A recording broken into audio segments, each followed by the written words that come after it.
ঈমান আকীদার ক্ষেত্রে যেমন আমরা আমাদের শেখদেরকে শিক্ষকদেরকে ফলো করি, ইবাদতের ক্ষেত্রে মাসলা মাসালার ক্ষেত্রে যেমন তাদের ফতোয়ার উপরে আমরা আস্থাশীল, তাদের বিদ্যা বুদ্ধির উপরে আমাদের একটা ভরসা আছে, ঠিক ফিতনার সময়ও বিপর্যস্ত অবস্থায় কি করা উচিত আমার মনে হয় সেটাও তাদের কাছ থেকে গ্রহণ করা উচিত।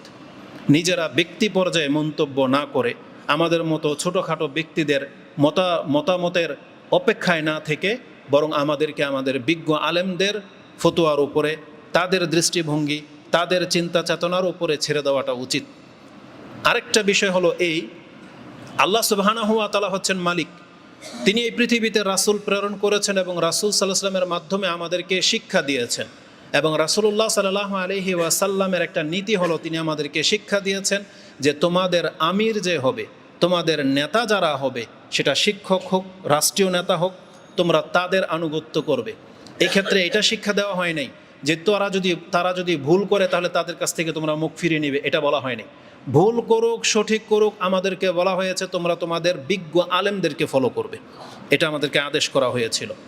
তো যেহেতু আমরা আমাদের আকীদা মানহাজের ক্ষেত্রে বড় আলেমদেরকে ফলো করি, তাদের ফতোয়া, তাদের চিন্তা চেতনা, ব্যাখ্যাকে আমরা প্রাধান্য দিই, আমরা মনে করি যেই কোনো মুসলিমদের জীবনে এমন কোনো সংকট আসতে পারে না যে তাদের চেয়ে আমরা বেশি চিন্তাশীল, এটা আমার মনে হয় না।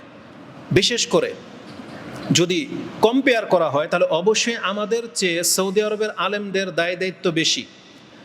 দেশ হিসাবে বাংলাদেশের রাষ্ট্রের চাইতে সৌদি আরবের রাষ্ট্রের নেতাদের দায়িত্ব বেশি। কারণ ইসলামের একটা মূলনীতি হলো, যার যতটা দায়িত্ব আল্লাহ তার দায়িত্ব সম্পর্কে ততটা জিজ্ঞেস করবেন। যাকে আল্লাহ যতটা ক্ষমতা দিয়েছে তার কর্ম সম্পর্কেও ততটা সে জবাবদিহি তার আন্ডারে আসবে। বাংলাদেশের রাষ্ট্রীয় ক্ষমতা অর্থনৈতিক দিক থেকে, শক্তির দিক থেকে যেমন তার বিচারটা হবে তেমন, সৌদি আরবের যেমন আল্লাহর নেয়ামত প্রাপ্ত হয়েছে, শক্তিশালী হয়েছে, সম্মান পেয়েছে, নেতৃত্ব পেয়েছে, তার জবাবদিহিতাটাও তেমন হবে। কিন্তু আমরা যদি সাধারণ পাবলিক, ক্ষমতাধর শক্তিশালী রাষ্ট্র থাকা সত্ত্বেও তারা যখন কোনো বিষয়ে কথা বলে না, এগোয় না, আর আমরা নিজে থেকে দুর্বল হয়ে তাদেরকেও টেক্কা দিতে চাচ্ছি বা তাদেরকেও পার হয়ে চলে যেতে চাই, এটা আমাদের উদ্যততা বাড়াবাড়ি ছাড়া কিছু নয়। কিন্তু নীতিগত যে জিনিসটা, ইমানের জাজবা যদি নিয়ে কথা বলেন, আমি সৌদি আরবে থেকে আসছি এবং এখনও তাদের প্রেক্ষাপট আমাদের জানা আছে এবং ইতিহাসও জানা আছে কিছুটা। যেমন ইসলাম আসার পূর্বে তাদের মধ্যে বর্বরতা এত কঠিন ছিল, আপনারা দেখতে পাবেন তারা যখন কাউকে শাস্তি দেয়, কারো উপরে চড়াও হয়, কত কঠিনভাবে যে আঘাত করে। আর আল্লাহ সেই চিত্রটা কোরআনে উল্লেখ করেছেন একটা আয়াতে, সম্ভবত এরকম, ওয়াইযা বাতাসতুম জব্বারিন, তোমরা যখন কাউকে আঘাত করো তখন এত কঠোরভাবে আঘাত করো যে চিন্তাও করো না যেটা মরবে না বাঁচবে। এটা হচ্ছে মানুষের উগ্রতার একটা মেজাজ। যেমন তারা দিনের ক্ষেত্রে মুহাম্মদ সাল্লাল্লাহু আলাইহি সাল্লামকে পর্যন্ত মেরে দিতে চেয়েছিল, তারা দ্বিধা করেনি। তাদের মধ্যে উগ্রতা কত ছিল! আবু বকর সিদ্দিক রাদিয়াল্লাহু তাআলার মতন ব্যক্তিকে তারা পিটিয়েছে। তারা বেলাল রাদিয়াল্লাহু তাআলার উপর উত্তপ্ত মরুভূমিতে পাথর চাপা দিয়ে রেখেছে। এটা সবাই আমরা জানি যে তারা কি করেছে। এই জাতি এখন পর্যন্ত ওই রকমই উগ্রতা তাদের মধ্যে আছে। তারা জানে যে বর্তমানে সরকার যদি কেউ কাউকে হত্যা করে, জেনা করে, ধরতে পারলে কল্লা কেটে দিবে, কিন্তু তারপরেও কিন্তু দুই একটা হত্যার ঘটনা ঘটে যায়। কারণ যখন শত্রু বা যখন মিজাজ গরম হয়ে যায় তখন তারা এটাকে পরবা করে না যে আমাকেও হত্যা করে দেওয়া হবে, তারা এগুলোকে ভয় পায় না। তাদের পোলাপানগুলো ড্রাইভিংয়ের স্টাইল দেখেন, তাদের বিচক্ষণতা সব ক্ষেত্রে আমাদের চাইতে অনেক ঊর্ধ্বে, যেটা আমি সচক্ষে যেটা দেখেছি বা আপনি এটা দেখতে পাবেন। তারা যতটা খারাপ হোক এটা আপনি মানতে বাধ্য, আপনার আমার ইমানের চাইতে এক কদম তারা আগে। আজও যদি রক্ত দেওয়ার প্রয়োজন হয় আপনি জেনে নেন তারা পিছপা হবে না। ফিলিস্তিনে পৌঁছার আগে বাংলাদেশের মুজাহিদরা যদি রওনা হয় তাহলে আপনি গিয়ে দেখতে পাবেন, বিনা বাড়াবাড়িতে বলতেছি ইনশাল্লাহ, যদি এটা আল্লাহর পক্ষ থেকে হয়ে যায় তাহলে দেখতে পাবেন আমরা গিয়ে পৌঁছে দেখব তারা যুদ্ধ করে ফিরে চলে আসছে। এমনটাই হবে, কারণ ইমানের দিক থেকেও তারা আলহামদুলিল্লাহ অনেকটাই আমাদের চাইতে ভালো পজিশনে আছে। আপনি এটা মানতে পারেন আর না পারেন, এটা আপনার ব্যর্থতা, কিন্তু বাস্তবতাকে আপনি কখনো ইগনোর করতে পারবেন না। যদি ইসলামের খেদমত ধরেন তাহলে জেনে নেন আপনার পকেটের টাকা কয় টাকা খরচ হয়, কিন্তু আপনি খোঁজ নিয়ে দেখেন তারা ইসলামের পেছনে কত টাকা খরচ করে, তাহলে আপনার রেজাল্টটা হয়ে যাবে। আলা কুল্লি হাল, তারপরে তাওহীদ প্রতিষ্ঠার ক্ষেত্রে নিয়ে নেন, সৌদি আরবে মক্কা মদিনার বেদাত শিরক উৎখাত করার জন্য তাদের প্রচেষ্টাটা কেমন তাদের প্রচেষ্টা, এটা নিয়েও আপনাকে শিক্ষা নিতে হবে। তো আমি যেই বিষয়টা বলতে চাচ্ছি সেটা হলো, আমরা ছোটরা অনেক সময় অনেক বেশি এমন মন্তব্য করি যেটা আমাদের সাজে না। এজন্য আমাদের লাগামহীন হওয়া উচিত নয়, লাগামের মধ্যে আমাদের থাকা উচিত, এবং যার যতটা দায়িত্ব কর্তব্য তাকে ততটা আগ বাড়ানো উচিত। নাহলে কিয়ামতের মাঠে আপনি ফেঁসে যাবেন এবং আপনিও আমিও ফাসাদকারী হয়ে যেতে পারি। এজন্য আমরা হয়তো এমন কোনো কথা বলবো না যেটা আমাদের বড়রা বলে না, আর আমাদের বড়রা বলে না বিদায় আর আপনি এত তাকওয়াবান হয়ে যান নাই যে তাদেরকে আপনি মুনাফেকেই ট্যাগ লাগিয়ে দিবেন, তাদেরকে আপনি মাদখালি বলবেন, তাদেরকে আপনি সৌদি আরবের রিয়াল খাওয়া দালাল বলে ফেলবেন। এটা আপনার মোটেও সাজে না। আর যদি এমন মন্তব্য আপনি করেন তাহলে আমরা বলতে পারি আপনি আহলে হাদিস নামের বা সালাফির নামের একটা কলঙ্ক। যদি আপনি আপনার শিক্ষকদেরকে মূল্যায়ন করতে না পারেন, যদি তার জ্ঞানের মর্যাদা আপনি দিতে না জানেন, তাহলে আপনি কাউকে অনুসরণ করেন না। মূলত আপনি শুধু আপনার ব্যক্তিত্বের অনুসরণ করেন, যে যার কথাটা আপনার মতো মিলে যায় তাকেই শুধু আপনি শেখ মনে করবেন, তাকেই শুধু আলেম মনে করবেন। আর যেহেতু বড় শেখ যদি আপনার কথার খেলাফ হয় তাহলে আপনি তাকে যা ইচ্ছা তাই মন্তব্য করবেন। আরে এটা তো ভদ্রতা হইল না। আপনাকে বেদাতীদের কাছ থেকে ভদ্রতা শিখতে হবে, যে আজকে ওদের যারা কবর মাজার পূজার, যারা শিরকের চর্চা করে, ওদের হুজুররা হাজার ভুল করার পরেও ওদের অনুসারীরা তাদের উপরে মাথা তুলে তাকায় না, যার ফলে এদের দল এত বড়, যাদের এত সংখ্যা বেশি। কিন্তু আমরা বলি না যে আমাদের শেখদের বা আমাদের ভুলের উপরে আপনি আমাদেরকে ভালোবাসবেন, এটা বলি না, এটা শেখানো হয় নাই। কিন্তু ভদ্রতা বলে একটা সীমা আছে। আপনি আপনার জ্ঞানের লেভেল দিয়ে তাকে বিচার করার চেষ্টা করবেন, আপনার লেভেলটা কোথায়, তার লেভেলটা কোথায়। জবাবদিহির ক্ষেত্রে বিচার করবেন যে আপনাকে আল্লাহ কোনটা প্রশ্ন করবে আর তাকে কোনটা প্রশ্ন করবে। যদি আল্লাহ সুবহানাহু ওয়া তাআলা বাংলার জমিনে জিজ্ঞেস করে যে বাংলাদেশে এই গণতন্ত্র ছিল, মহিলা নেতৃত্ব ছিল, তুমি কি করেছিলা, এই জবাবটা আপনাকে বেশি করা হবে নাকি আমাদের দেশের আলেমদেরকে করা হবে? কাকে করা হবে? তাহলে যার দায়িত্ব যতটা, তাকে ততটা আল্লাহ সুবহানাহু ওয়া তাআলা ধরবেন। এই জন্য আমি ছোট হিসেবে, আমাদের মুসলিম ভাই হিসেবে এতটা আমি নসিহত করতে পারি যে দেখেন, আমাদের বড়দের থেকে আমাদেরকে ডিঙ্গিয়ে এক কদম আগে বেড়ে কথা বলাটা মোটেও উচিত নয়। আমি জানি না কথাটা আপনি কীভাবে নেবেন, তা এটা আমার মানহাজ বা এটা আমি কোরআন হাদিস থেকে শিখতে পারতেছি যে আমাদের বড়দেরকে, তারা যেমন আগে আছে তাদেরকে আগে রেখে আমাদেরকে পেছনে পেছনে হাঁটা উচিত। তাহলে হয়তো আমরা কিছু একটা করে দেখাতে পারবো ইনশাআল্লাহ। আল্লাহ আমাকে এবং আপনাদেরকে তৌফিক দান করুন। এবার আসুন আমি আমার মূল বক্তব্যের দিকে ফিরে আসি। সেটা হচ্ছে এই পরিস্থিতিতে দায়িত্ব, কিছুটা দায়িত্বের কারণে আজকে আমি আমাকে এবং আপনাদেরকে নিজেদেরকে শুধরানোর জন্য কিছু কথা বলবো। সেটা হচ্ছে আজকের আমার খুতবার বিষয় হলো মুসলিমদের দুর্দশা, অশান্তি আসার কারণ কি? মুসলিমরা যখন মার খায়, মুসলিমরা যখন বিপদগ্রস্ত হয়, কেন হয়? কোরআন হাদিস থেকে আমি কয়েকটা কারণ পেয়েছি, তার মধ্যে 3টা কারণ খুব বড়, 3টা কারণ স্পষ্ট, যেটা আল্লাহ সুবহানাহু ওয়া তাআলা তিনি তার নীতি থেকে আমাদেরকে জানিয়েছেন যে কেন মুসলিমদের উপরে বিপর্যয় আসে বা দুর্দশাগ্রস্ত হয়। প্রথম কারণ, আল্লাহ যে কারণটা উল্লেখ করেছেন সেটা হচ্ছে অপরাধ। মুসলিমদের মধ্যে যদি পাপ বেড়ে যায়, মুসলিমদের মধ্যে যদি অপরাধ বেড়ে যায়, তাহলে আল্লাহ সুবহানাহু ওয়া তাআলার পক্ষ থেকে তাদেরকে শাস্তি দেওয়া হয়, তাদেরকে দুর্দশা অবস্থায় ছেড়ে দেওয়া হয়। এটা একটা কারণ। দ্বিতীয় কারণ হলো, সেটা শুধু পাপের কারণে আসে না, কিছু বিপর্যয়, কিছু দুর্যোগ আছে যেটা আল্লাহ অনেক আগে থেকে লিখে রেখেছেন যে এটা প্রত্যেক জাতিতে আসবে। ওটা পাপের কাফারা হিসেবে আসে না, বরং ওইটা পরীক্ষামূলক আসে যে কার ইমানের লেভেল কতটা, সে কি আচরণ করে, তারপরে তাকে দেখে অন্যকে শিখানো। আমাদের সমাজে একটা কথা আছে যে মেয়েকে মেরে বউকে শিখানো, এমন একটা কথা আছে না? ঠিক তাই আল্লাহ সুবহানাহু ওয়া তাআলা কতক মুসলিমের উপরে এমন বিপদ আপদ দেন যাতে করে তাকে দেখে, তার বিপদ দেখে আপনি যেন শুধরে যান। এই মর্মে কোরআনের একটা সূরা সাজদার একটা আয়াত রয়েছে যে আমি ছোট আযাব দেই বড় আযাব থেকে বাঁচার আগে, যাতে করে সে বড় আযাব থেকে বেঁচে যেতে পারে। এটা শুধু পাপের কারণে না। তাহলে এটা একটা কারণ পরীক্ষামূলক, সেটা আমরা দলিল দেব। তৃতীয় কারণ যেটা পাচ্ছি সেটা হলো মুসলিমদের উপরে আযাব চলে আসে, দুর্দশা আসে, এটা শত্রুতামূলক। শত্রুতার জের ধরে কাফেরদের পক্ষ থেকে, ভিন্ন মতের লোকদের পক্ষ থেকে, অথবা দেশাচার, রাজনীতির প্রেক্ষাপট বা সম্পত্তি, বিজনেস, এগুলোর শত্রুতার জের ধরে আপনার ক্ষয়ক্ষতি, দুর্দশা হতে পারে। এই 3টা কারণ কোরআনের সবচেয়ে বেশি স্পষ্ট বর্ণনা করা হয়েছে। আমাদের খুতবার মূল বিষয় থাকবে, যদি এই তিনটার যে কোনো একটা কারণে আমাদের উপরে বিপদ আপদ এসে যায়, তাহলে আমাদের করণীয় কী, সেটা যে কারণে আসুক আমাদেরকে উপায় খুঁজতে হবে। সেই উপায়টা কি হবে ওই সম্পর্কে দুই একটা কথা আমি আজকে বলবো। তো প্রথমে আমি এই তিনটা কারণে আমাদের উপরে যে শাস্তি আসতে পারে, আমরা যে শাস্তি পেতে পারি, আমাদের যে পেরেশানি হতে পারে, এই সম্পর্কে কোরআনের বেশ কিছু আয়াত আছে। আমি দুই একটা আয়াত আমি আপনাকে শোনাই। প্রথম কারণ বলেছি, যদি মুসলিমদের মধ্যে পাপ বেড়ে যায় তাহলে আল্লাহর পক্ষ থেকে তাদেরকে অশান্তিতে ফেলা হবে, তাদেরকে দুর্দশাগ্রস্ত হতে হবে। যেমন একটা আয়াত আল্লাহ সুবহানাহু ওয়া তাআলা স্পষ্ট বলেছেন, যেটা আপনি সূরা শুরা 42 নম্বর সূরার 30 নম্বর আয়াতে পেয়ে যাবেন।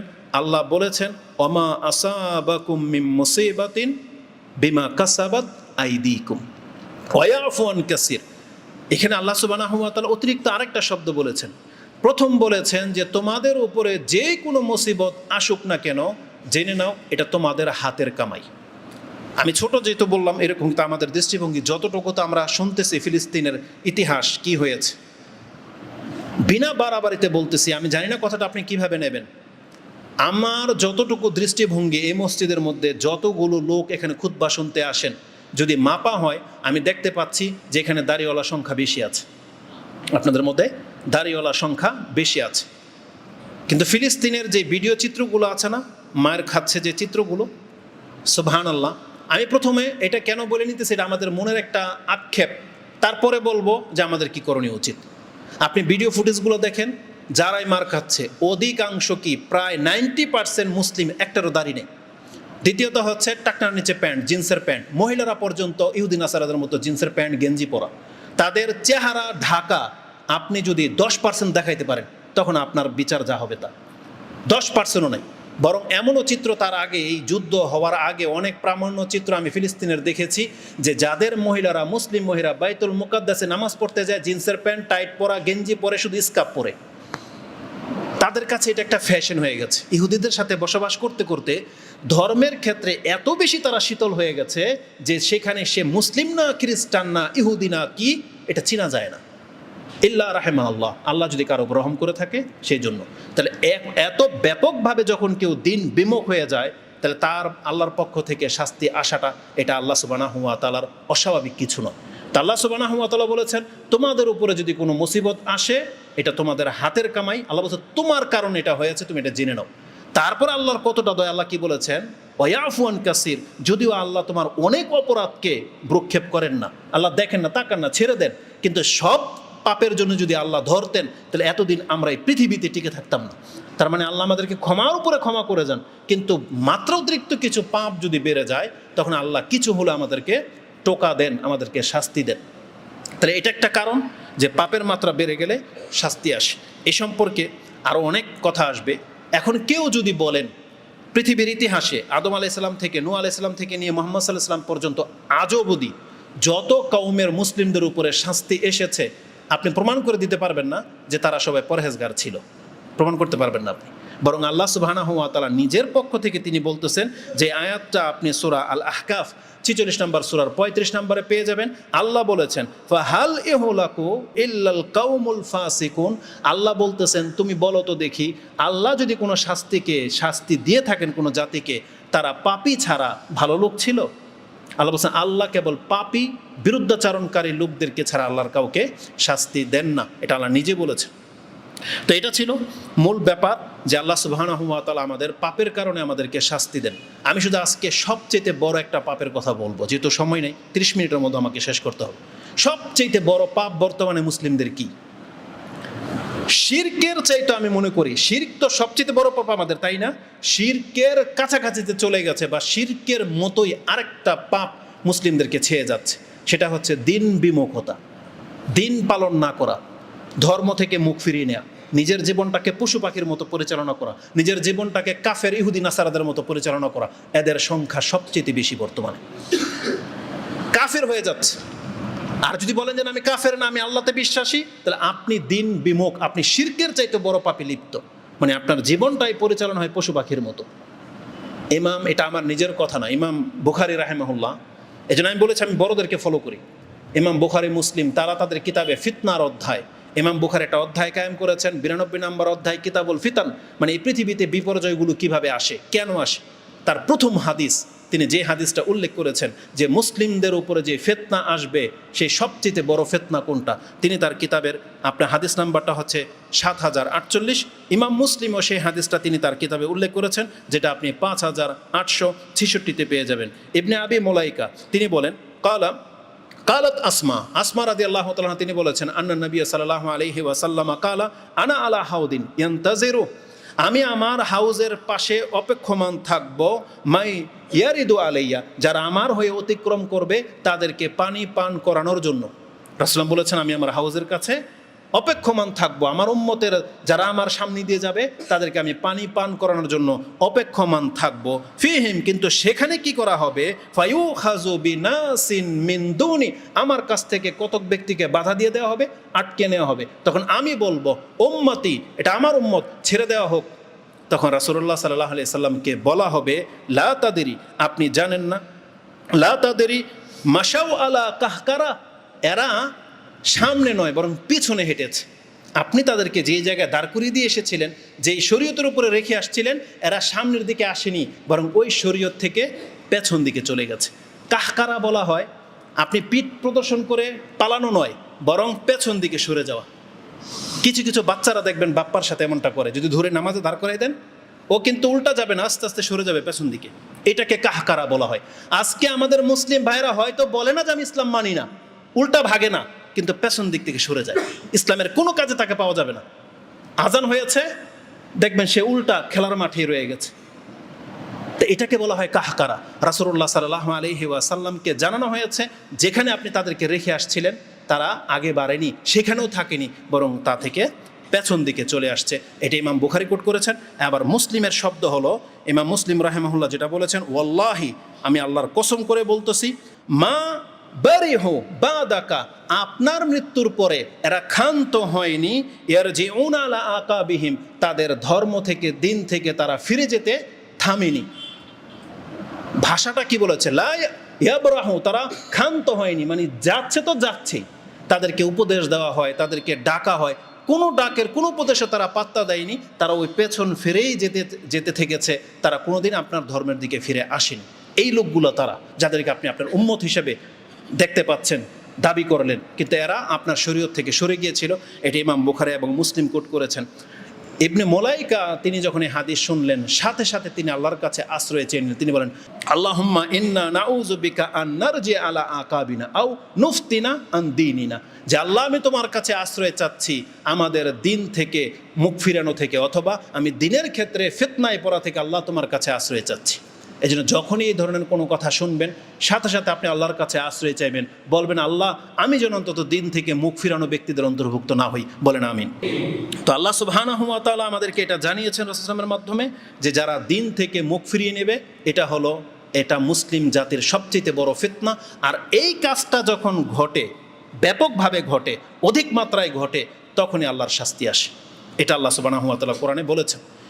যদি অধিকাংশ মানুষ দিন থেকে মুখ ফিরানোর পথে থাকে, আরেকটা কারণ হলো যে জাতিতে আল্লাহ সুবহানাহু ওয়া তাআলা মুসলিমদেরকে নিরাপত্তা দিয়েছেন, তাদের নেতাদেরকে বলা হয় তারা যেন ভালো কাজ করে এবং ভালো কাজের আদেশ করে, খারাপ কাজ থেকে নিষেধ করে। তারা যদি এই কাজগুলো না করে, আল্লাহ সুবহানাহু ওয়া তাআলা বলেছেন তখন আমি সেই জাতির ধ্বংস করার ডেট ফাইনাল করে দিই। যে আয়াতটা আপনি সূরা বনী ইসরাঈল 17 নম্বর সূরার 16 নম্বর আয়াতে পেয়ে যাবেন। আল্লাহ বলেছেন, ওয়াইজা আরাদনা আন নুহলিকা কারিয়াতান আমারনা মুতরাফিহা ফাফাসাকু ফিহা ফাহাক্কা আলাইহাল কাউল ফাদাম্মারনাহু তাদমিরা। আল্লাহ বলেছেন আমি যদি কোনো জাতির ধ্বংস চাই তাহলে আমি নেতাদেরকে বলি তারা যেন ভালো অবস্থায় থাকে, তারা যেন জাতিকে ভালোর দিকে পরিচালনা করে। যখন তারা ফাফাসাকু ফিহা, কিন্তু উল্টা পাপের কাজ করতে থাকে, আল্লাহ বলেছেন তখনই তাদেরকে আমি হালাক করে দেওয়ার সিদ্ধান্ত নিয়ে নিই। তাহলে আযাব আসে অধিকাংশ মানুষ যদি পাপ করে, অথবা আমাদের নেতারা যদি দিন থেকে মুখ ফিরিয়ে নেয়, তখনই আসবে। আর আল্লাহ সুবহানাহু ওয়া তাআলা এই ক্ষেত্রে এটাও বলেছেন, যদি এই কারণে কোনো জাতিতে পাপ আসে, তখন ওই যে দাড়িওয়ালা, নামাজি, হালালখোর, আল্লাহ বলছেন এটা আমি দেখে দেখে মারবো না, বরং যখন শাস্তিটা আসবে তখন নেক কি আর বদ কি সবাইকে শাস্তি ভোগ করতে হবে।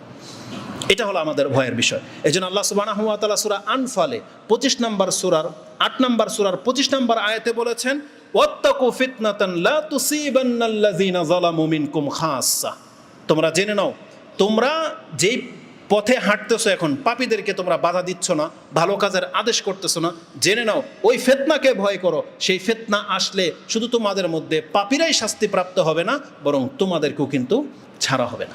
আর আল্লাহর শাস্তি বড় কঠিন। এই কথাগুলো বর্তমান প্রেক্ষাপটের সাথে কেন আমি বললাম? আজকে ফিলিস্তিন ধরে নেন, বাংলাদেশে ধরে নেন, যে কোনো রাষ্ট্রে ধরে নেন, ফিলিস্তিনের সৎলোক নাই? আছে। কিন্তু বোমা যখন বর্ষণ হচ্ছে, শুধু পাপীদের ঘরেও পড়ে নাকি সৎলোকের ঘরেও পড়ে? সবাই মারা যাচ্ছে।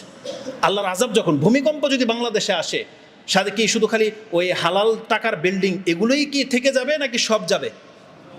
কোনটা সুদের টাকায় কোনটা হালাল টাকা, এটা আল্লাহ বেছে ধ্বংস করবে না। যেটা আল্লাহ বলেছেন, যদি আমি কোনো জাতিকে ধ্বংস করতে চাই, আমি কিন্তু সমূলে ধরব। তাহলে এই জন্য আজকের এই পয়েন্টটা আমি আপনার কাছে দেখাতে চেয়েছি যে পাপের কারণে আমাদেরকে শাস্তি পেতে হয়, এবং পাপ যদি ব্যাপক হারে বেড়ে যায় তখন কিন্তু আল্লাহ আমাদের ভদ্রদেরকেও ধরবে। এই জন্য বললাম, জানেন কেন? আজকে আপনি নেট খোলেন, সুবহানাল্লাহ, বাংলাদেশের মুসলিম ঘরের সন্তান ওপেন নেকেট, মানে ওপেন ল্যাংটা ভিডিও করে তারা ভিডিওতে ছেড়ে দিচ্ছে, আবার বুক ফুলিয়ে কথা বলে, আবার এটার ব্যাপারে আবার যুক্তিক দাঁড় করায়। এটা যেই রাষ্ট্রের বা যেই অঞ্চলের যেই গ্রামের সন্তান, এদেরকে যদি বিচার না করা হয়, তাহলে জেনে নেন এগুলো হচ্ছে এই জাতিকে ধ্বংস করার প্রচার, ধ্বংস করার প্রচার। যখন আপনার দায়িত্ব, নারায়ণগঞ্জের যদি কোনো জুটি এরকম করে থাকে, তাহলে এটা আমাদের নেতাদের দায়িত্ব ওদেরকে খুঁজে বের করা, প্রকাশ্য ওদেরকে শাস্তির আন্ডারে নিয়ে আসা। কিন্তু রাষ্ট্রের কোনো দায়িত্ব নাই। রাজশাহীর বা কোথাকার দুইজন ছেলে আবার বলতেছে আমার স্ত্রী। আর এত জঘন্য হয় নাকি জাতি যে নিজের স্ত্রী হলেও ওর সাথে কি ওই সহবাস করার সময় ওটা ভিডিও ধারণ করে আবার প্রচার করতে পারে কেউ? তাহলে আমরা কেন বাধা দিচ্ছি না? এটাকে কেন বাধা দিচ্ছি না?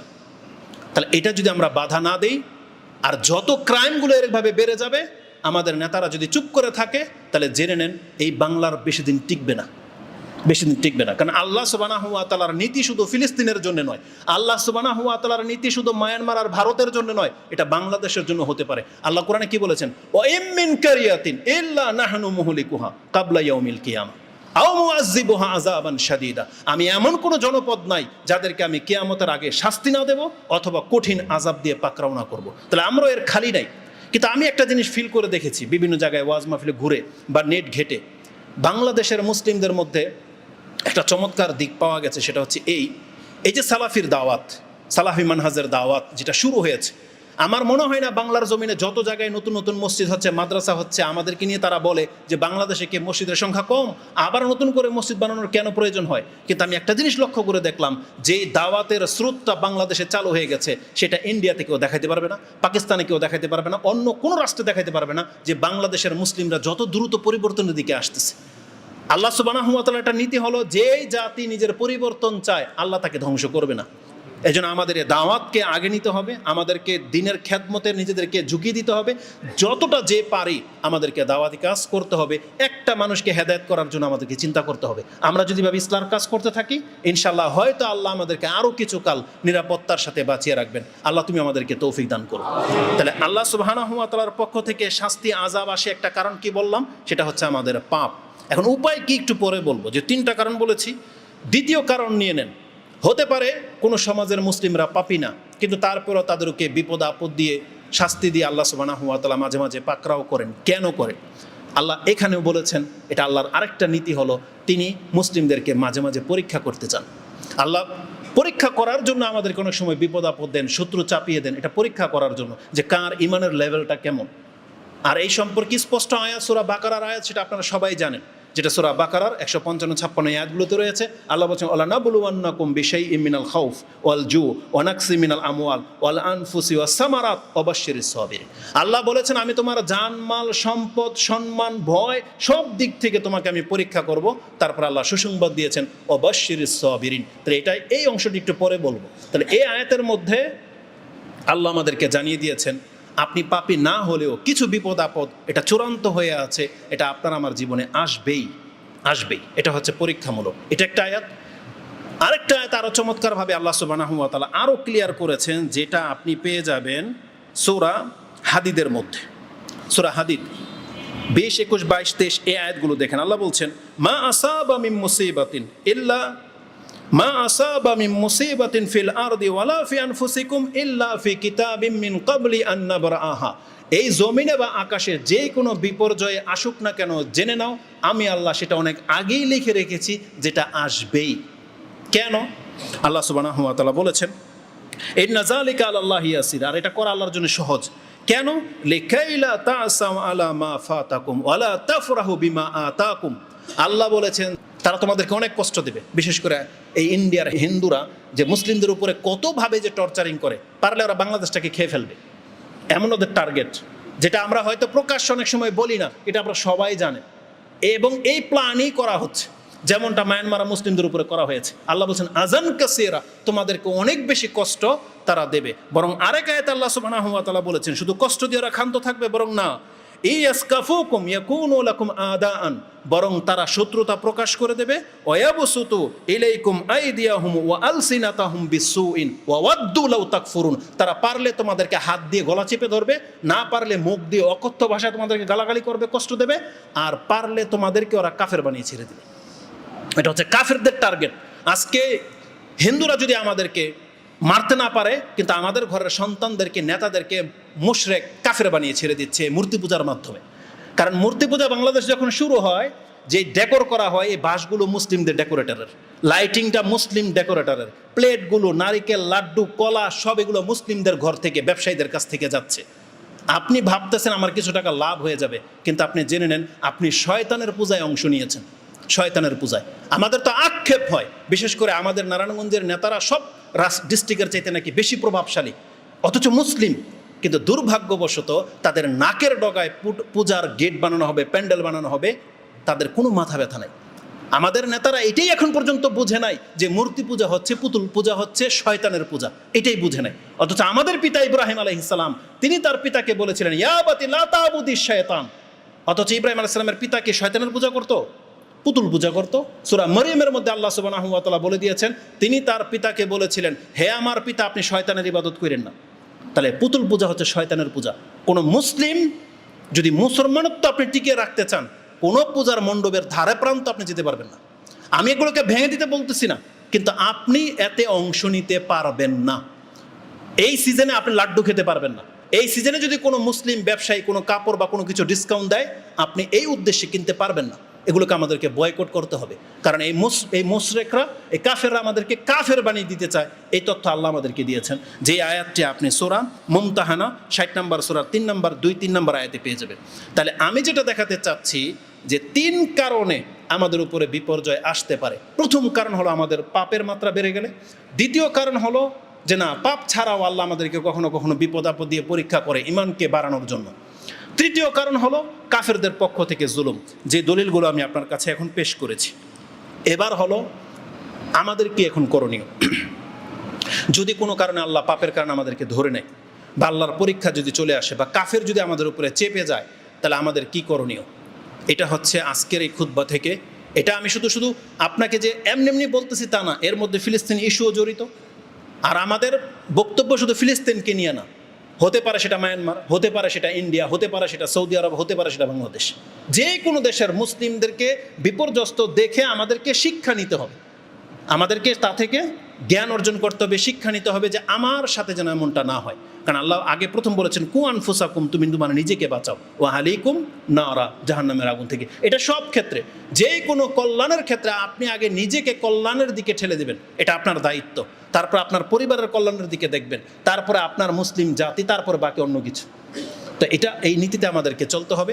প্রথম যেটা করতে হবে, যে আয়াতগুলোতে আল্লাহ বলেছেন যে তোমাদের পাপের কারণে আমি তোমাদেরকে শাস্তি দেই, তারপর পরে আল্লাহ কথাও বলেছেন আল্লাহ যদি তোমাদেরকে শাস্তি দেন, ওমা আনতুম বিমুজিজিনা ফিল আরদ, আল্লাহ যদি তোমাদেরকে ধরে নেয়, তোমরা আল্লাহকে অপারক করে দিতে পারবে না। তাহলে নাজাতের পথ কি? আমরা তো আল্লাহর এগেইনস্টে যেতে পারবো না, কিন্তু আমাদের করণীয় কি? আল্লাহ সুবহানাহু ওয়া তাআলা বলেছেন ওমা লাকুম মিন দুনিল্লাহি মিন ওয়ালিয়্যিন ওয়ালা নাসির, তোমরা আল্লাহকে ছেড়ে দিলে আর কোনো উপকারের বন্ধুও পাবে না, আর কোনো সাহায্যকারীও পাবে না। এটা বলে দিয়ে আল্লাহ আমাদেরকে বোঝাতে চেয়েছেন তোমার পাপের কারণে যদি শাস্তি এসে থাকে, তোমার প্রথম কাজ হলো তুমি তওবা করে এখন আল্লাহকে ধরো, তওবা করে তুমি এখন আল্লাহর পথ ধরো, আল্লাহকে বন্ধু বানাও, আল্লাহর সাহায্য পাওয়ার জন্যে আল্লাহর সাহায্যকারী হয়ে যাও, তাহলে তোমার নাজাতের পথ রয়েছে। মানে আমাদেরকে তওবার দিকে ডাকা হয়েছে। দ্বিতীয় আরেকটি আয়াত আপনি নিয়ে নেন, যেটা সূরা সূরার ওটা ছিল 30, এটা হচ্ছে 31। সূরা তাগাবুন আল্লাহ সুবহানাহু ওয়া তাআলা বলেছেন, মা আসাবা মিন মুসিবাতিন ইল্লা বিইজনিল্লাহ, তোমাদের উপরে যে মুসিবতগুলো আসে, তার মানে আমি বোঝাতে চেয়েছি ফিলিস্তিনে হোক, পৃথিবীর যেই কোনো জায়গায় মুসলিমদের ব্রণ মানে পেটের বাচ্চা, পেটের ভিতর থেকেই অর্ধেক বাচ্চার উপরে বোম পড়েছে, এমনও কিছু কিছু দৃশ্য আজকে পেশ করা হচ্ছে না? আল্লাহ বলতে চাচ্ছেন যে এই যে যা কিছু ঘটতেছে, তুমি ভাববে না যেটা আল্লাহর অগোচরে, যে আল্লাহ এগুলো দেখতেছেন না বা আল্লাহর অনিচ্ছার্থে হচ্ছে, বরং আল্লাহ সুবহানাহু ওয়া তাআলা চাক্ষুষ সাক্ষী এবং আল্লাহর ইচ্ছার্থে এটা হচ্ছে। এই জন্য আল্লাহ বলেছেন, যদি বাঁচতে চাও তাহলে আল্লাহর দিকে আসো, আল্লাহর অভিমুখী হও। এই জন্য আল্লাহ সুবহানাহু ওয়া তাআলা বলেছেন বিইজনিল্লাহ, সেটা আল্লাহর ইচ্ছার্থেই হয়ে থাকে। ওমাই ইউমিন বিল্লাহি ইয়াহদি কালবা, যদি তুমি আল্লাহর প্রতি ঈমান আনো তাহলে আল্লাহ তোমার অন্তরের মধ্যে হেদায়েত দিয়ে দিবেন। এটা আল্লাহ সুবহানাহু ওয়া তাআলা বলেছেন, আল্লাহু বিকুল্লি শাইইন আলিম, আর আল্লাহ সব কিছুর উপরে জ্ঞানী, তিনি সব কিছু জানতেছেন। তাহলে আমাদের প্রথম উপায় আমরা যেটা পেলাম, সেই শাস্তিটা আপনার পাপের কারণে হোক অথবা পরীক্ষামূলক হোক, আমাদেরকে আল্লাহর কাছে তওবা করে ফিরে আসতে হবে। দ্বিতীয় কারণ, যদি সেটা পরীক্ষামূলক হয় তাহলে আল্লাহ আমাদেরকে বাঁচার উপায় বলতেছেন ওই সূরা বাকারাতে, হাদিদের। তারপরে আল্লাহ কি বলেছেন, ওয়াবাশশিরিস সাবিরিন, যাদেরকে আমি পরীক্ষা করেছি ঘাটতি বাড়তি দিয়ে, তারা যেন আল্লাহর উপরে ধৈর্য ধারণ করে। ওয়াবাশশিরিস সাবিরিন আল্লাযীনা ইযা আসাবাতহুম মুসিবাতুন ক্বালু ইন্না লিল্লাহি ওয়া ইন্না ইলাইহি রাজিউন। তার মানে আল্লাহ এখানে দুইটা জিনিস দেখিয়েছেন। এক, আমাদেরকে ধৈর্য ধারণ করতে হবে আমাদের ঈমানের উপরে, ইসলামের উপরে, আল্লাহ সুবহানাহু ওয়া তাআলার ফয়সালার উপরে, এবং আমাদেরকে দোয়া করতে হবে। এটার দ্বিতীয় কারণ, আল্লাহ বলেছেন যে কোনো মুসিবতে তুমি প্রথমে আল্লাহর কাছে দোয়া করো। এই দোয়াটা আমাদের অনেক পাওয়ারফুল একটা অস্ত্র, অনেক পাওয়ারফুল অস্ত্র, যেটা এমন কিছু যেটা কোনো শত্রু পর্যন্ত ঠেকায় রাখতে পারবে না। আপনাকে কোনো বেষ্টনী দিয়ে আপনার রবের কাছে আপনার বার্তা পৌঁছাতে কোনো কেউ ঠেকা রাখতে পারবে না। এমন কোনো মিসাইল, এমন কোনো ডিভাইসে তৈরি হয়নি। আপনার অন্তর থেকে জাগবে আর আপনার জবান দিয়ে শুধু আল্লাহর কাছে বলে দেন, দেখেন রেজাল্টটা কী হয়। আল্লাহ বলেছেন দোয়া হচ্ছে মুসলিমদের সবচেয়ে বড় পাওয়ারফুল জিনিস, যেটা রাসূল সাল্লাল্লাহু আলাইহি ওয়াসাল্লাম বদরের যুদ্ধের দিন করেছিলেন। 313 জন 1000 জনের সাথে টিকার কোনো ব্যাপার ছিল না, টিকাটা কোনো মানে বিষয় ছিল না, এদেরকে নাস্তানাবুদ করে দিত। কিন্তু রাসূল সাল্লাল্লাহু আলাইহি ওয়াসাল্লাম তার আগে আল্লাহর কাছে দোয়ায় এত বেশি মশগুল হয়ে গেলেন, আবু বকর সিদ্দিক রাদিয়াল্লাহু তাআলা বললেন, ইয়া রাসূলুল্লাহ কাফা, যথেষ্ট হয়ে গেছে, আপনার দোয়া আল্লাহ কবুল করে নিয়েছে, যথেষ্ট হয়ে গেছে। তাহলে দোয়াটা আমাদের বেশি ইম্পর্টেন্ট। তারপরে ধরেন বিপদ যদি আসে কাফেরদের শত্রুতার কারণে, এখন আমাদেরকে কি করতে হবে? এটা হচ্ছে আজকের মানে মূল বিষয়টা, যেটা আমাদের ইস্যুগুলো আমরা জানি। শত্রুদের কারণে যদি এসে থাকে তাহলে আমাদেরকে প্রথম কাজ হলো, আল্লাহ বলেছেন শক্তিশালী হও, শক্তি অর্জন করো। কারণ যতদিন আপনি দুর্বল থাকবেন ততদিন আপনি মার খেয়েই যাবেন। আচ্ছা, মানুষের আমি একটা হাদিস পড়েছিলাম, ওই হাদিস নিয়ে একটা খুতবা দেব। একজন সাহাবী বলতেছেন, 4টা গুণ যে জাতির মধ্যে থাকবে তাদের সংখ্যা বেড়ে যাবে, সেই জাতির সংখ্যা বেড়ে যাবে। সেই 4টা গুণের একটা ছিল, তারা বলতেছেন এটা এমন একটা জাতি, তাদের উপর যদি কোনো বিপর্যয় চলে আসে তারপরে তারা হাই হুতাশ করে না, আবার উঠে দাঁড়াতে পারে। রাস্তা ভেঙে গেছে আবার তারা রাস্তা বানায় নেয়, ঘর ভেঙে গেছে আবার ঘর বানাতে সক্ষম, এমন একটা জাতি। দ্বিতীয় গুণ কি তাদের? তারা যদি কোনো যুদ্ধে পরাজয় হয়ে যায় হাত গুটিয়ে বসে থাকে না, পরবর্তী আরও শক্তি নিয়ে মাঠে নামে। যাদের মধ্যে এই গুণটা থাকবে তারা বেশি সংখ্যার লোকের অধিকারী হবে, যে যারা একবার আক্রমণ করেছে হেরে গেছে আবার আক্রমণ করবে এবং বেশি শক্তিশালী হয়ে। এই গুণটা এই ইহুদি নাসারাদের মধ্যে আছে। আজকে ফিলিস্তিনের কথাই বলেন, ইহুদিরা এমনিতে এখানে বসতবাড়ি করে নাই, ওদের তো আল্লাহ সুবহানাহু ওয়া তাআলা পৃথিবীর কোনো জমিই দেয় নাই, ওরা বিভিন্ন জায়গায় ছড়াই ছিটাই ছিল। কিভাবে ওরা বিজনেস করে আবার এক ইউনিটি হয়ে একটা রাষ্ট্রের মালিক হয়ে যাচ্ছে, কতটা শক্তি অর্জন করেছে এই বিগত বছরগুলোতে। 1400 বছর আগে রাসূল সাল্লাল্লাহু আলাইহি ওয়াসাল্লাম আরব জাজিরা থেকে তাদেরকে বিতাড়িত করেছিলেন। ওমর রাদিয়াল্লাহু তাআলা আনহু বাইতুল মুকাদ্দাস জয় করে আমাদের হাতে রেখে গেলেন 1200 বছর। এই 1200 বছরের মধ্যে এই ফিলিস্তিন কতবার ইহুদিদের আন্ডারে গেছে, সর্বশেষ এখন পর্যন্ত ওদের দখলে, অথচ আমাদের সংখ্যা কত লাখ কত কোটি, কিন্তু আমরা নিতে পারতেছি না। ওরা কীভাবে শক্তি অর্জন করলো? ধাপে ধাপে। কিন্তু ফিলিস্তিন, অন্তত ফিলিস্তিনের মুসলিমরা যত সংখ্যায় ছিল তারা প্রথম বছর মার খেয়েছে, কিন্তু 100 বছরে আপনি দেখাতে পারবেন যে তারা শক্তিশালী কোনো ডিফেন্স তৈরি করেছে? যেখানে চায়না, কোরিয়া, ইসরায়েল, এই যে ইহুদিরা, ওদের স্কুল থেকে বাচ্চাদেরকে এই যুদ্ধের ট্রেনিং দেওয়ায়। এই যুদ্ধের অস্ত্রের ট্রেনিং দেওয়াচ্ছি স্কুল লেভেল থেকে, আর আমরা আমাদের বাচ্চাদেরকে কি দেখাই? Games, PUBG. আপনি কি ভেবেছেন যে আমাদের একটা ফ্রেন্ড ছিল যে ভিডিও গেম দেখে ড্রাইভিং শিখেছে? আপনি কি এটাই ভাবতেছেন যে আমি আজকে পাবজি খেলে, আগে ফ্রি ফায়ার খেলে অস্ত্র চালানো শিখতেছি যাতে করে আমি ইহুদিদের বিরুদ্ধে যুদ্ধ করতে পারি? আর আপনি একটা টিকার পর্যন্ত টিপ দিতে পারবেন না যদি অস্ত্র একটা আপনার হাতে তুলে দেওয়া হয়। আপনাকে প্র্যাকটিস করতে হবে, শিখতে হবে এগুলো। গেমস খেলে কোনোদিন যোদ্ধা হওয়া যায় না, এটা আপনি জেনে নেন। ধোঁকা দিয়ে দেওয়া হয়েছে মুসলিমদেরকে, কিন্তু আমরা আমাদের আদর্শ থেকে অনেক বেশি দূরে। এই জন্য আমরা দুর্বল হয়ে আছি, এই জন্য বছরকে বছর আমাদেরকে মার খেতে হচ্ছে। যদি আজকে আমরা না পারি ফিলিস্তিন জয় করতে, তাহলে কালকে কিভাবে করব এটা এখন থেকে প্ল্যান করতে হবে। এখন থেকে শক্তিশালী হন। যদি এখন থেকে শক্তিশালী হতে না পারি, তাহলে অন্তত পক্ষে আজকে কাফেরদের সাথে সম্পর্কটাকে ছেড়ে দেন। আজকে যারা আমাদের আলেমদেরকে গালি দেন, আপনি কি বলতে পারবেন যে ফিলিস্তিনের এই দুর্যোগপূর্ণ ঘটনার কারণে আপনি খেলা দেখা বন্ধ করেছেন? বলতে পারবেন আপনি? বরং উচিত কি ছিল, মুসলিম যতগুলো টিম ক্রিকেটের মধ্যে অংশ নিয়েছে তাদের তো উচিত ছিল যে খেলাকে আমরা বয়কট করলাম যতক্ষণ পর্যন্ত ফিলিস্তিনের যুদ্ধ না থামবে। আর ইমানের তো অন্তত এতটুকু দাবিত হওয়া উচিত ছিল, কিন্তু খেলা কি বন্ধ হয়েছে? বরং অধিকাংশ মুসলিম এই খেলতামশার মধ্যে ব্যস্ত। জুয়া। পাকিস্তানের মতো একটা মহিলা যদি কথা বলতে পারে যে ইন্ডিয়াকে হারাতে পারলে আমি বাংলাদেশের টিমের সাথে ডেটিংয়ে চলে যাব, এত নোংরামি সমাজের মধ্যে প্রকাশ্যভাবে প্রচার করে আল্লাহ এদেরকে সাহায্য করবেন? আর আপনারা দোষ দিবেন হুজুরদেরকে, যে সালাফিদেরকে, যে এরা কেন কিছু বলে না। কাদেরকে নিয়ে বলবো আমরা? আপনি খেলাধুলা তামসা ছেড়ে দেন, দেখবেন আমাদের সাথে আপনি পেয়ে যাবেন। আপনাকে খেলাধুলা থামান, রং তামসা থামান, তারপরে দেখবেন যে মুসলিমরা শক্তিশালী কিভাবে হয়। রাসূলুল্লাহ সাল্লাল্লাহু আলাইহি ওয়াসাল্লাম থেকে সর্বশেষ হাদিস, আমি আর লম্বা করবো না, সর্বশেষ হাদিস, আমাদের অধপতনের মূল হাদিসটা হচ্ছে এখানে।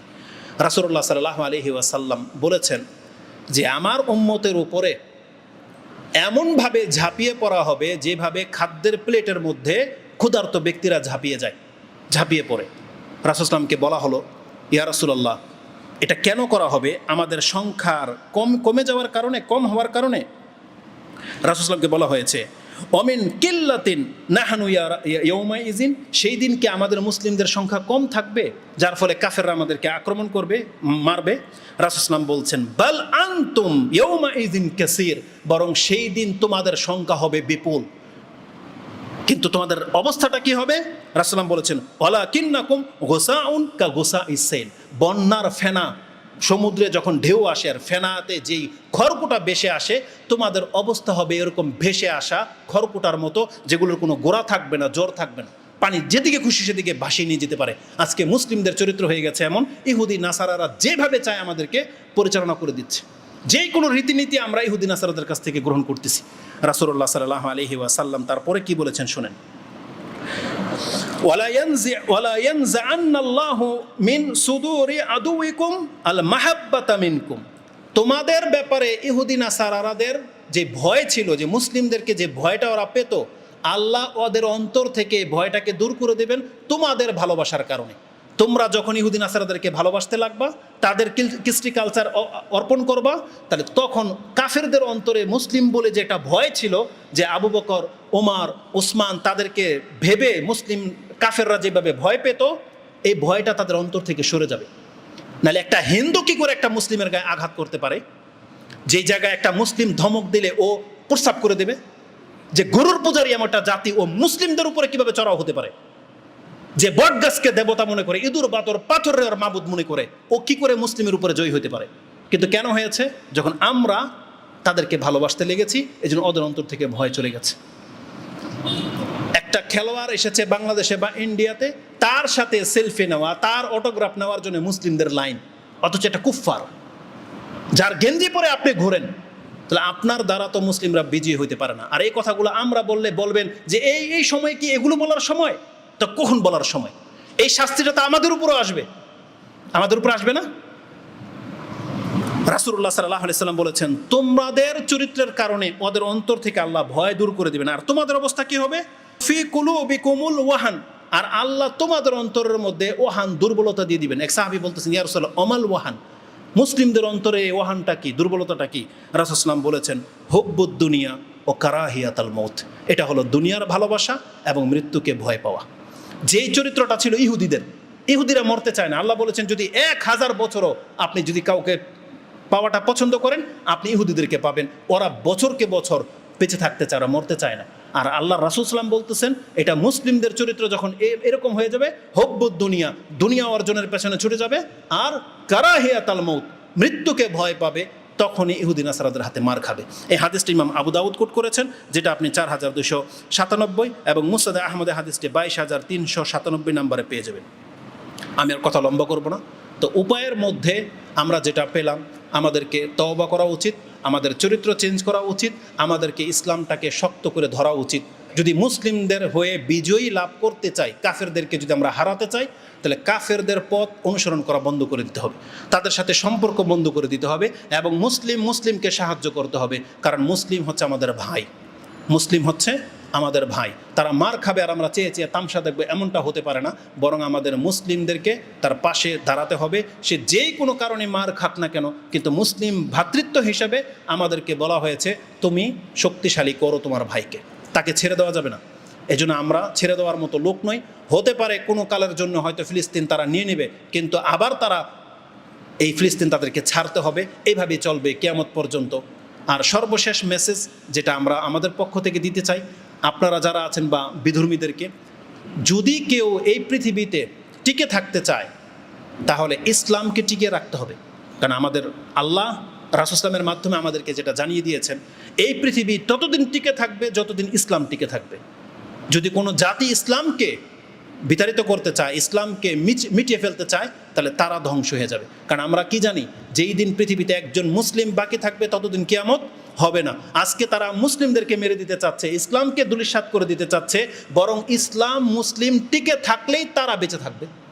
আল্লাহ কাফেরদেরকে বাঁচিয়ে রেখেছেন মুসলিমদের সম্মানের কারণে। আজকে যদি তারা মুসলিমদেরকে মেরে দেয়, একটা মুসলিম যখন পৃথিবীতে থাকবে না, আল্লাহ সুবহানাহু ওয়া তাআলা এই সমস্ত জালেমদেরকেও ছাড়বে না, ওদেরকে সহ পৃথিবীটাকে ধ্বংস করে দেবেন। আল্লাহ সুবহানাহু ওয়া তাআলার কাছে আমরা দোয়া করি, আল্লাহ যতগুলো কথা বলেছি এর মধ্যে যদি কোনো ভুল ভ্রান্তি থেকে থাকে, আল্লাহ তুমি আমাদেরকে ক্ষমা করো। এবং যদি কোনো স্পষ্ট বিষয় থেকে থাকে যেটা আমাদের করা উচিত আর আমরা বুঝতে পারতেছি না, আল্লাহ সেই স্পষ্ট বিষয়টা তুমি আমাদের